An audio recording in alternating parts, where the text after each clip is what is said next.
5 araw na lamang ang nalalabi bago mapaso ang deadline para sa consolidation ng mga jeep bilang bahagi ng Jeepney Modernization Program. Pero dahil 30% pa ng mga jeepney sa buong bansa ang hindi pa consolidated, ang grupong Piston nagbababala na ng isang krisis sa transportasyon. Yan ang tinutukan ni Joseph Morong. Sa huntahang ito ng mga jeepney driver, kinabukasan nila ang pinag-uusapan. May 5 araw na lamang kasi sila para habulin ang December 31 deadline para makapag-consolidate at para makapasada pa sa 2024. Sabi ni Marvin, talo ang kita sa mga modern jeep kung lilibat siya mula sa tradisyonal na jeep. Kumikita kami 1,000. Kung gagawin kami modern, ganun na magiging namin, minimum fare na lang kami, 600, 700. Hindi sapat sa pamilya namin yon. Pero para kay Andrew na 1 taon ng driver ng modern jeep o minibus, kumikita sila ng 7,200 araw-araw at sumusweldo ng 700 pesos araw-araw. Dito malamig. Yung kumbaga, pag nagmaneho kahit traffic, okay lang.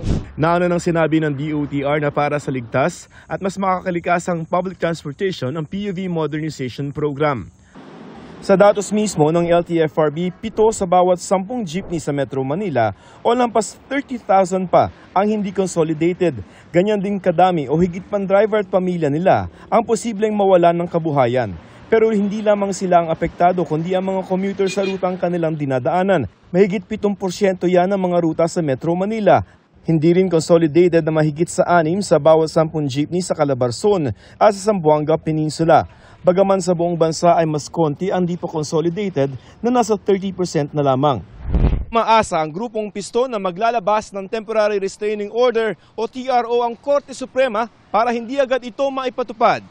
Kapag hindi talaga pinayagan na makapag-renew yung ating mga operator, ay talagang magkakaroon talaga ito ng malaking transport crisis. Hindi lamang dito sa bahagi ng National Capital Region.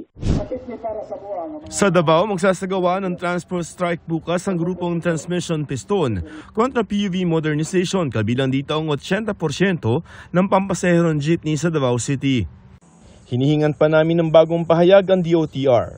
Para sa GMA Integrated News, Joseph Morong, nakatutok 24 oras.